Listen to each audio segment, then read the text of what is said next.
Good morning, students. We are going to start our 8th chapter today, and that is a poem, The Poet's Song. Poem name is The Poet's Song, and it's written by Alfred Lord Tennyson. Alfred Lord Tennyson के द्वारा लिखी हुई है. I got you written the question answers of the poem. Okay, question answer आपको लिखवाए थे. और अब हम इस पोएम को जो है आगे मैं एक्सप्लेन करने जा रही हूँ. Okay, and what is written in the box at the top of the poem. Let's start में क्या लिखा हुआ है इन्होंने पोएम के बारे में. This poem depicts the poet's emotions as he sings a melody. जब पोएट जो है एक मेलोडी गाता है, मेलोडी मीन्स तराना, सुरीला गीत. ठीक है, जब पोएट जो है वो मेलोडी गाते हैं तो वो उस मेलोडी में अपने जो इमोशंस हैं उसका वर्णन कर रहे हैं, चित्रित वर्णन कर रहे हैं. ठीक है, डेपिक्ट मीन्स होता है चित्रित वर्णन करना, इमोशंस अपनी भावनाओं का. तो इस मेलोडी में, तराने में जो पोएट गा रहे हैं उसमें वो अपने भावनाओं को चित्रित कर रहे हैं, भावनाओं को वर्णित कर रहे हैं. It also speaks of its mesmerizing effect on each and every creature that happens to come across it. और ये हमें ये पोएम जो है ये भी बताती है कि कैसे मेस्मराइजिंग मतलब बहुत अत्यधिक प्रभावित करने वाला. तो जब वो पोएट वो तराना गा रहे थे तो वहाँ से जो भी क्रिएचर, कोई भी प्राणी वहाँ से गुजरा तो वो उस पर उसका बहुत ही अत्यधिक प्रभाव पड़ा, मतलब बहुत ज़्यादा प्रभावित हुए वो उससे. किससे प्रभावित हुए?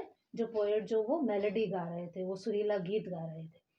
और सुरीला गीत का कैसे गाया पोएट ने और कौन कौन से क्रिएचर जो हैं उससे प्रभावित हुए वो अब हम इस पोएम में पढ़ेंगे. Okay, now let's start the poem. The rain had fallen, the poet arose. Arose arise की सेकेंड फॉर्म है. ठीक है, उठना, जागना. तो मतलब बारिश जो थी हो चुकी थी, हो गई थी, और पोएट जो है वो उठे. He passed by the town and out of the street. वो शहर से गुजरे और कहाँ गए? आउट ऑफ द स्ट्रीट, गलियों के बाहर. शहर से भी निकल गए और शहर की गलियों से बाहर चले गए. अब शहर से जब हम निकलते हैं तो क्या आता है? नेचुरल एरिया आ जाता है, प्राकृतिक पेड़ पौधे जहाँ ज़्यादा होते हैं, जहाँ ज़्यादा भीड़ भाड़ नहीं होती है. ओके, तो अब पोएट जो है वो ऐसे नेचुरल एनवायरनमेंट में पहुँच गए हैं. A light wind blew from the gates of the sun. एक हल्की सी हवा जो है वो सूर्य के गेट में से आ रही थी. सूरज का गेट मतलब सूरज जो है पूर्व में से निकलता है, तो सूरज के गेट में से हल्की सी हवा आ रही थी, मतलब पूर्व की तरफ से हवा आ रही थी. And waves of shadow went over the beat.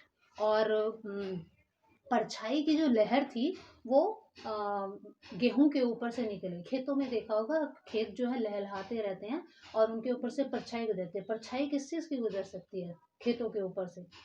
आसमान में जो बादल होते हैं वो होता है, तो जब सूरज छिपता है, निकलता है, तो वो जो बादलों की परछाई होती है वो गेहूं पे से निकल गई. And he sat him down in a lonely place. और पोएट ने जो है अपने आप को एक एकांत जगह में बैठा लिया. मतलब वो पोएट जो है वो एक शांत जगह में बैठ गए, नेचुरल एनवायरनमेंट है और शांत जगह में बैठ गए. And chanted a melody loud and sweet. Loud, chant means गाना. ठीक है, मेलोडी मीन्स तराना, सुंदर सुरीला गीत. लाउड मीन्स तेज आवाज में, एंड स्वीट मीन्स मधुर. तो पोएट ने जो है वहाँ एकांत स्थान पर बैठ गए नेचुरल एनवायरनमेंट में, और फिर उन्होंने बहुत तेज और मधुर आवाज में जो है वो तराना गाया, वो सुरीला गीत गाया. और उससे क्या हुआ फिर जब उन्होंने वो गीत गाया? That made the wild swan pause in her clouds. मतलब उससे क्या हुआ कि वो जो वाइल्ड स्वान, जंगली स्वान जो है, सारस जो है वो उड़ता हुआ जा रहा था, वो वहीं बादलों में रुक गया. ठीक है, and the lark drop down at his feet. और लार्क बोलते हैं भारद्वाज पक्षी, हिंदी में बोला जाता है लार्क को. ठीक है, वो जो है नीचे उनके पैरों में ड्रॉप डाउन मतलब नीचे पैरों में गिर गया. The swallow stopped as he hunted the bee. और वो स्वेलो छोटी चिड़िया को बोलते हैं. ठीक है, वो स्वेलो जो कि बी मतलब शहद की मधुमक्खी का शिकार कर रही थी, वो जो है वहीं रुक गई.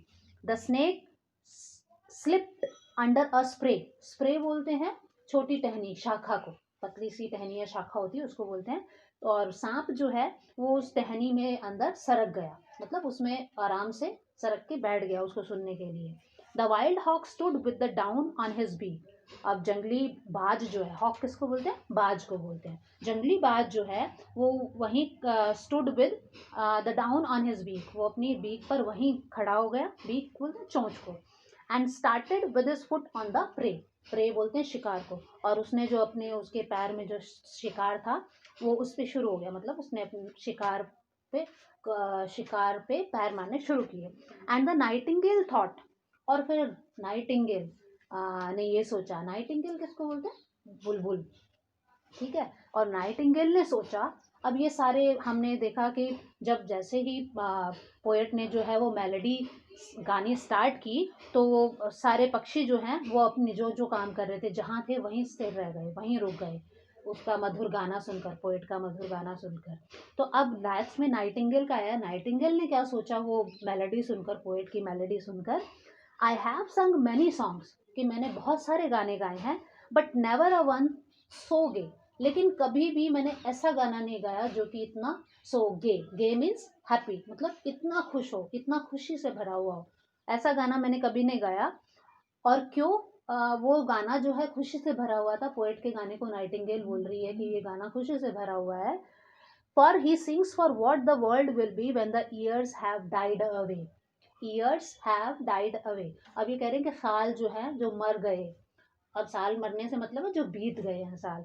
क्यों? वो नाइटिंगेल को पोएट का जो तराना है, मेलोडी जो है, वो अपने इतने सालों से इतने गाने उसने जो गाए थे नाइटिंगेल ने, उनसे ज़्यादा अच्छा लग रहा था कि उसने कभी ऐसा गाना नहीं गाया जो इतना खुशी से भरा हो.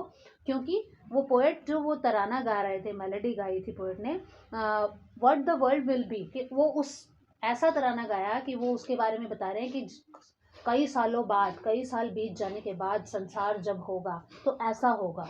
तो वो उस तराने में ये बता रहे हैं. तो उस तराने को सुनकर नाइटिंगेल ने सोचा कि मैंने इतने सारे गाने गाए हैं लेकिन ऐसा कभी नहीं गाया जो इतना खुशी से भरा हुआ हो.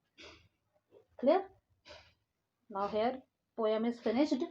हमने let's revise at the end quickly. Last में एक बार रिवाइज कर लेते हैं पोएम को. हमने क्या पढ़ा है कि यहाँ पोएट जो है एक मेलोडी गा रहे हैं, तराना गा रहे हैं, मधुर गाना गा रहे हैं. और गाना कहाँ गा रहे हैं? वो शहर से बाहर निकलकर, गलियों से बाहर निकलकर एक नेचुरल एनवायरनमेंट में गा रहे हैं.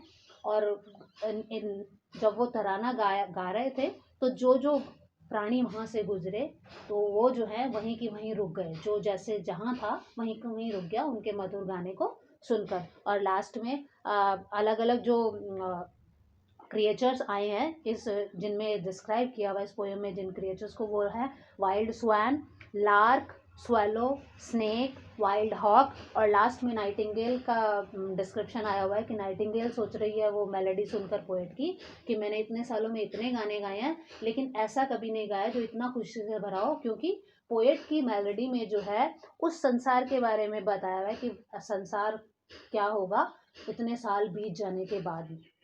Okay, clear? I hope all of you got the poem. Once again revise the poem. Enough for today.